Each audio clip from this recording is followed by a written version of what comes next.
Depuis l'accord commercial conclu ce week-end entre l'Europe et les États-Unis sur les droits de douane, Emmanuel Macron sort enfin du silence.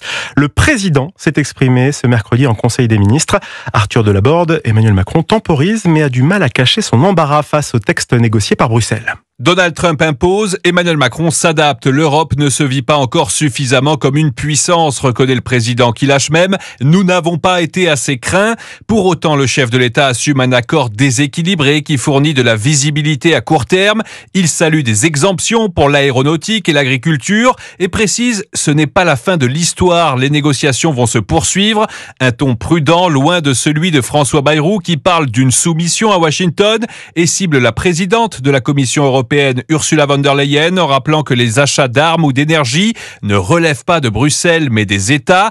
Emmanuel Macron, lui, reste mesuré, promet de formaliser l'accord, d'œuvrer à son rééquilibrage en tenant une position de fermeté. Mais selon un de ses proches, le chef de l'État n'est pas agacé par Ursula von der Leyen. Il continue même à la soutenir. Pendant que François Bayrou hausse le ton, Emmanuel Macron, lui, s'inscrit dans une ligne dénoncée par son Premier ministre avec cette formule « C'est mieux que si c'était pire ».